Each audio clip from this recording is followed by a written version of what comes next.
كبار وصغيرين بيحبوا البيتزا ودايما مطلوبة مننا في البيت ونقف نعملها.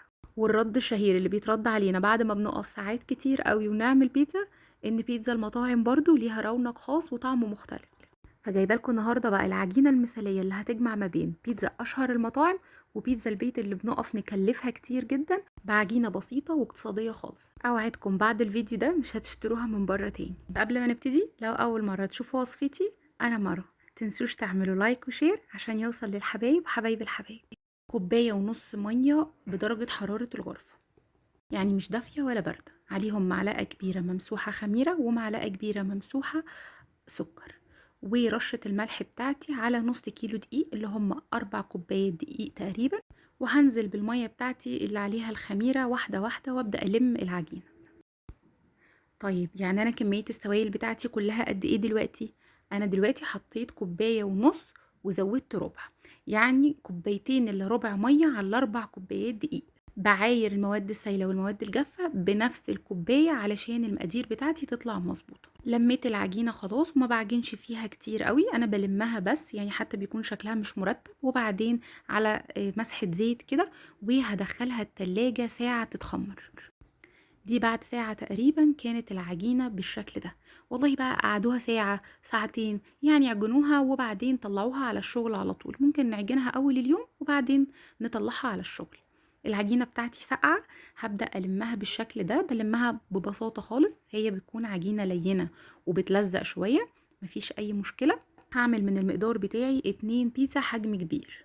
ما بفضلش اعجن فيها بقى، لا انا بلمها ببساطه خالص، بتعامل معاها من بعيد لبعيد كده عشان ما اخرجش الهواء اللي جواها. وهسيبها بقى ترتاح وتاخد درجه حراره الغرفه نص ساعه تقريبا على ما احضر الصلصه.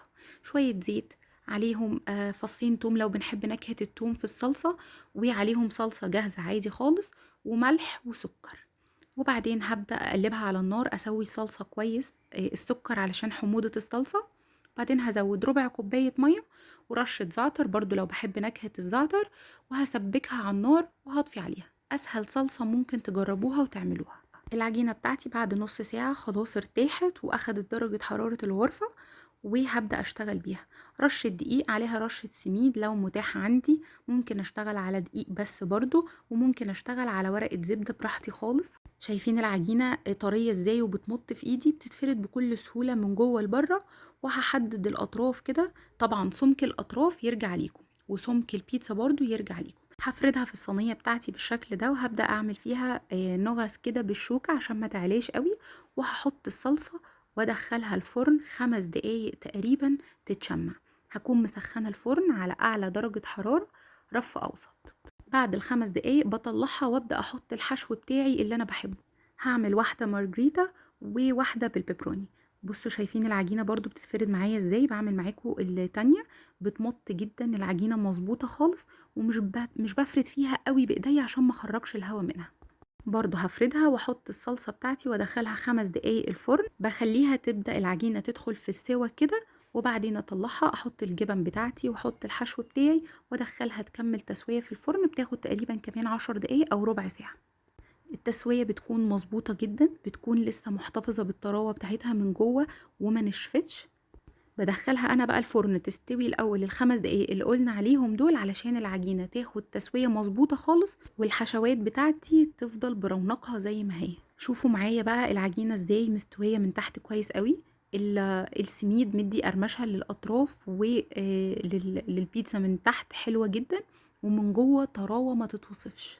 اوعدكم ان دي احلى بيتزا هتجربوها بعد البيتزا الايطالي على طول. فراغات الهواء اللي جوه العجينه دي تدل على نجاحها وانها مظبوطه جدا، وان احنا مشينا تكنيك مظبوط. هستناكم تجربوها ومستنيه رايكم في الكومنتات. متنسوش تتابعوني على الفيسبوك واليوتيوب عشان يوصلكم كل جديد اول باول.